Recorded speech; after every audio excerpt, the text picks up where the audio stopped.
Hello, Split is a stunning city, or at least it used to be. Today it feels more like a tourist attraction than a real living city. The historic streets, packed with souvenir shops, the ancient palace, full of costume performers charging for photos. If you're arriving in Split on a cruise, is it still worth visiting? In this video, I'll show you how to get around, what to see, and whether Split is still worth your time. If your cruise stops in Split, here's the good news. The Old Town is just a short walk away. You won't need to waste time or money on taxis or public transport. From the cruise port, it's only a 5 to 10 minute walk to the heart of the city. However, if you're planning to travel beyond the city, the main train and bus stations are right next to the port. From here, you can take buses to other parts of Croatia, or even better, catch a ferry to stunning islands like Var or Brač. The #1 attraction in Split is Diocletian's palace. Built over 1,700 years ago for the Roman Emperor Diocletian, this massive structure is more than just a palace, it's a living, breathing part of the city.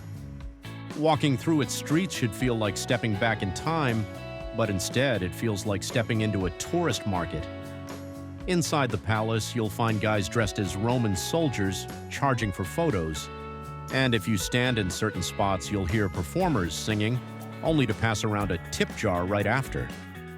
To be fair, the architecture is still breathtaking, and it's a must-visit if you've never been here before.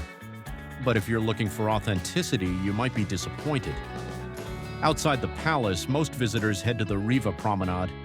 It's a nice place to take a stroll, but don't expect budget-friendly prices. This area is designed for tourists. If you have time, you can walk to Bačvice Beach, known for its shallow waters and relaxed vibe. It's one of the easiest places for cruise passengers to take a quick swim. But again, if you're looking for an authentic experience, you probably won't find it here. If you want to make the most of your visit to Split, here are a few things to keep in mind. First, be prepared for crowds. Even if you visit outside peak season, the Old Town is still packed with tourists. The best way to avoid the worst of it? Go early in the morning or later in the evening when most day trippers have left. Another thing to watch out for is the prices. Split may look like an ancient city, but the economy here is built for modern tourism. Restaurants along the main promenade charge premium prices, and souvenir shops inside the palace? Let's just say you're not getting any bargains. If you want a more local experience, consider walking a few blocks away from the main attractions.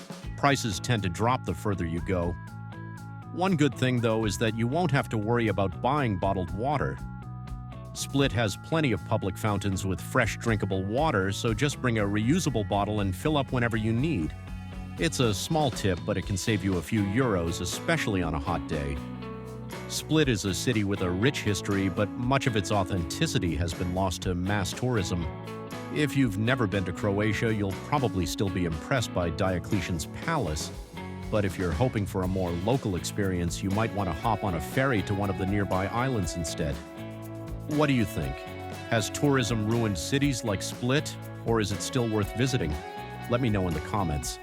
And if you're planning a cruise, don't miss my other videos on Mediterranean cruise ports. See you in the next one. Thanks.